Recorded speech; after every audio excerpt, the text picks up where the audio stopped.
Transportation of food and other substances.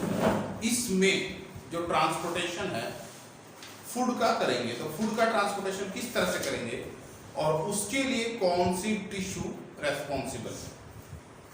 The food is transported by the tissue phloem tissue. कौन सी tissue help करेगी? Phloem tissue. So हम यहां लिख सकते हैं द ट्रांसपोर्टेशन ऑफ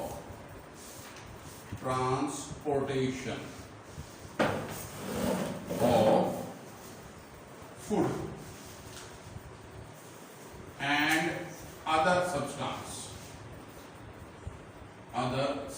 यहां पर अदर सब्सटेंस का क्या मतलब है? What are the other substances? Other substances are, हाँ बोलो सब, मिनरल्स और, वेरी गुड, और मिनरल सॉल्ट्स, चलो, और वाटर तो जाइलम ले जाएगा, hormones,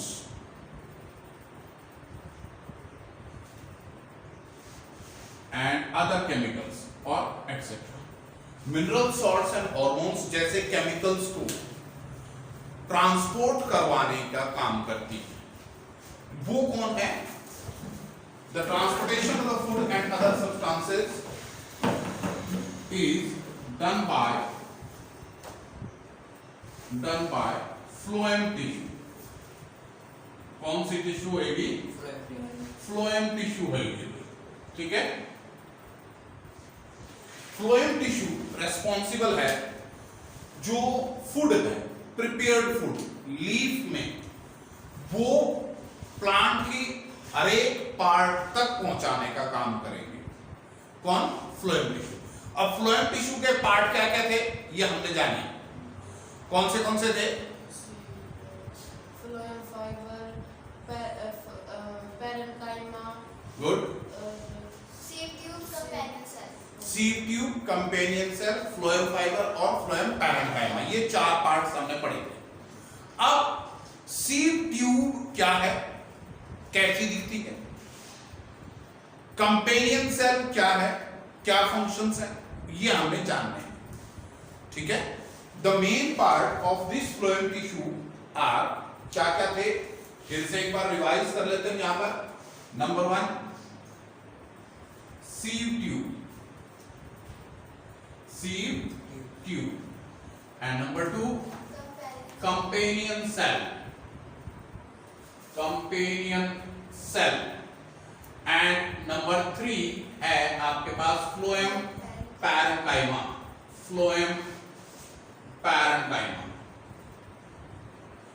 and the fourth one is phloem fiber, ठीक है। ये चार पार्ट्स हैं। अब सबसे पहले हम बात करेंगे सीड ट्यूब की। What are sieve tube? Sieve tube एक सिलेंड्रिकल शेप जैसी हल्की सी दिखाई देती है, but it is bulging at the ends. किनारी जो है वो मोटी हो जाती है एंड सेंट्रल पार्ट थोड़ा सा पतला है, ठीक है।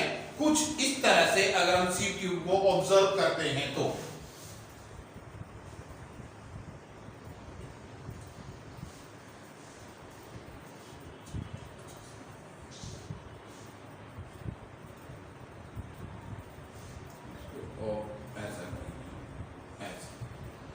ये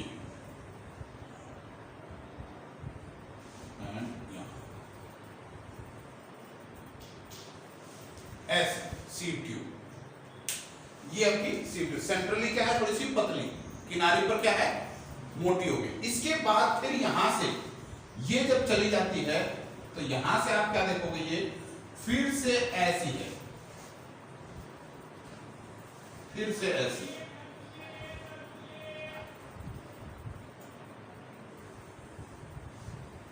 इस तरह से, ठीक है। ये है आपकी सीड ट्यूब्स।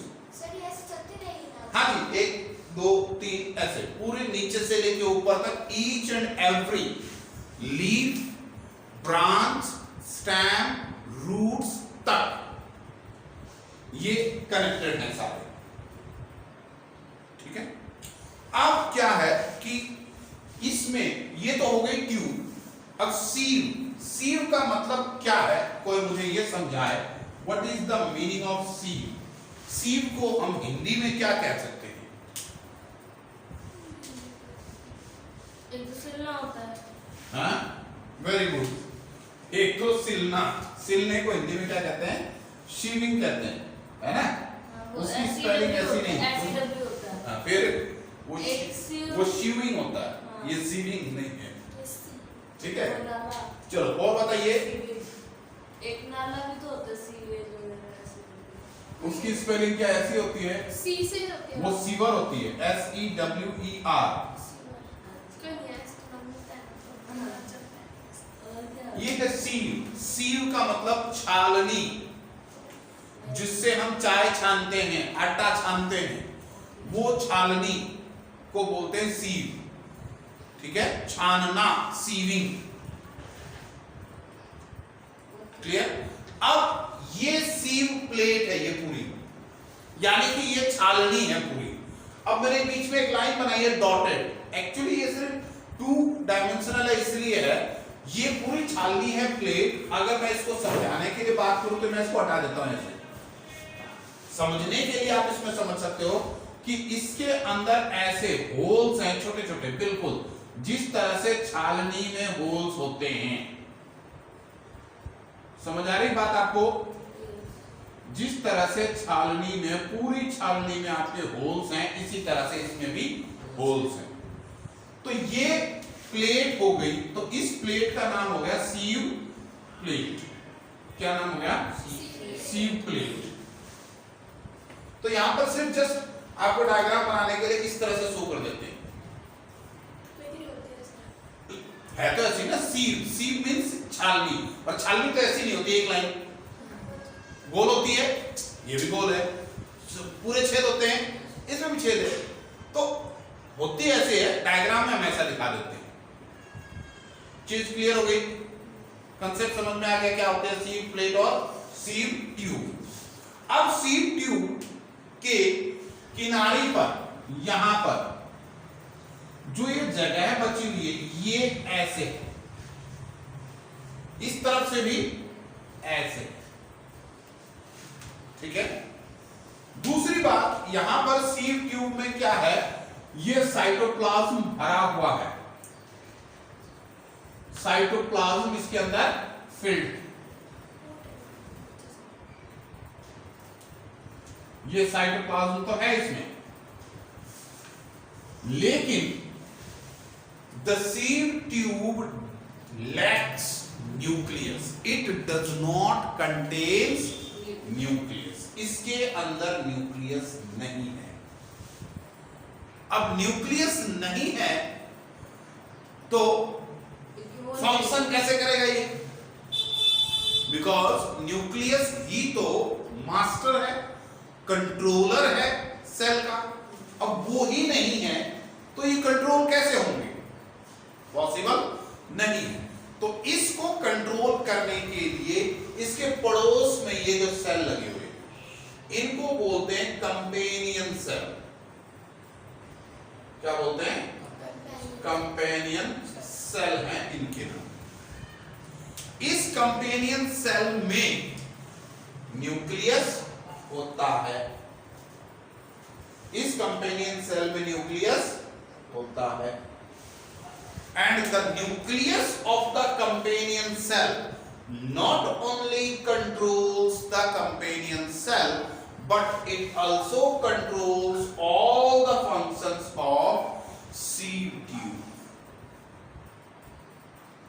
कंपेनियन सेल का न्यूक्लियस न केवल कंपेनियन सेल को कंट्रोल करता है बल्कि सीव ट्यूब्स के भी सभी फंक्शंस को कंट्रोल करता है, एंड हेंस वो काम कर रही,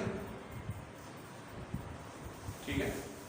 इसके बाद फ्लोएम पैरेन्काइमा और फ्लोएम फाइबर या स्क्लेरेन्काइमा, जिस तरह से जाइलम में वो काम करते हैं उसी तरह से फ्लोएम में भी वो काम करते हैं।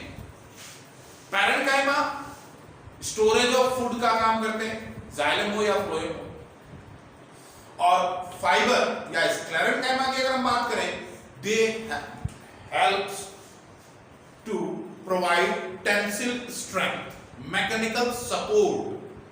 क्या देंगे? फाइबर या स्क्लेरेन्काइमा मैकेनिकल सपोर्ट प्रोवाइड करते हैं, टेंसिल स्ट्रेंथ देते हैं, मजबूती प्रदान करते हैं, जिससे कि वो टूटे नहीं, गिरे नहीं, बिखरे नहीं, वो उसको बांधे रखती है। स्क्लेरेन्काइमा समझ आता है आपको? याद है स्क्लेरेन्काइमा की कोई बात? कहां मिलती है, कैसी देखने को हो सकती है? स्क्लेरेन्काइमा हस्क ऑफ कोकोनट का वेरी गुड एग्जांपल आता है इसमें। हस्क ऑफ कोकोनट, नारियल की छाल में जो पतले पतले धागे निकलते हैं, जब हम नारियल को छीलते हैं बड़े वाले को ब्राउन कलर के, तो ब्राउन ब्राउन पतले पतले रस्सी जैसे नहीं निकलती, दोज आर स्क्लेरेन्काइमेटस टिश्यू। डेड है लेकिन कितनी मजबूत है वो, ये सोचो कि अंदर जो घुसे हुए अंदर का सेंटर का जो नारियल है उसको इतना प्रोटेक्शन देते कि आप उसको पटको, इधर फेंको, गाड़ी के नीचे फेंक दो, साइड से पिचक के निकल जाएगा लेकिन फूटता नहीं। गाड़ी के नीचे आना तो वो कच्चा है, पक्का वाला नहीं होता, वो पूरी तरह से डेड हो गया, वो फुल सपोर्ट देता है। कौन सा? वो ग्रीन कलर का? नहीं, ब्राउन कलर का। तो वो तो फूट जाता है। वो तो अंदर वाला नहीं, पूरा कवर हो।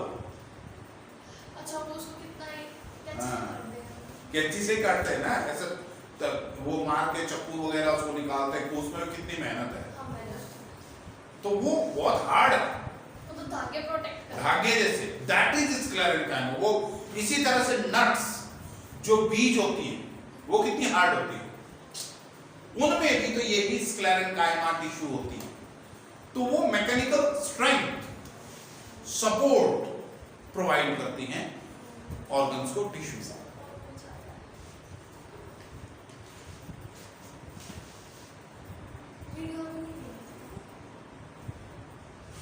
ठीक है, चलो। सो इसके बाद ये तो थे इनके फंक्शंस। अब भाई याद करो, जाइलम में जो वाटर एंड मिनरल सॉल्ट्स जा रहे थे वो बाय ऑस्मोसिस जा रहे थे। हर जगह पर नॉर्मली हम ऑस्मोसिस की बात कर रहे थे, तो ऑस्मोसिस में क्या एनर्जी खर्च हो रही थी या अपने आप हो रहा था? In the transportation of water and minerals, there is no use of energy.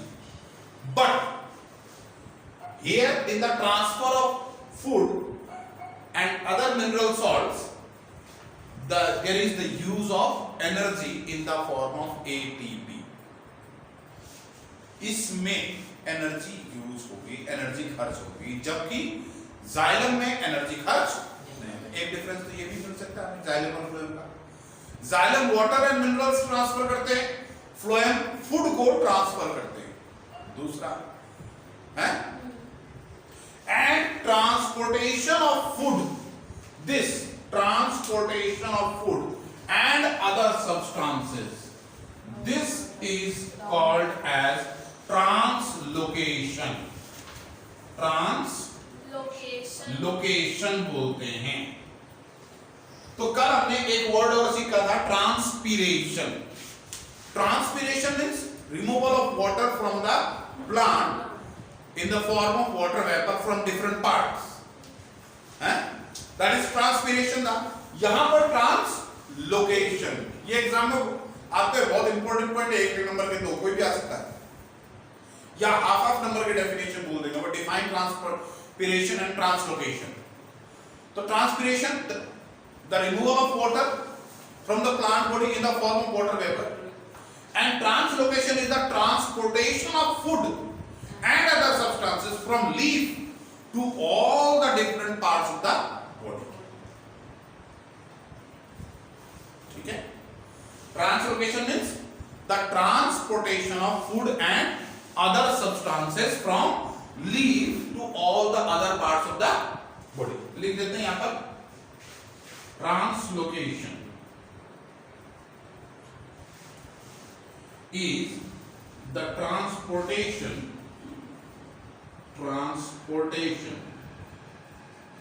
of food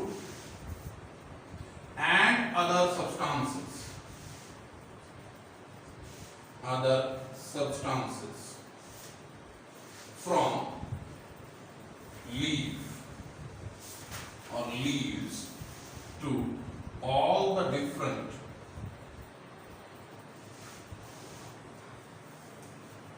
parts of the plant body.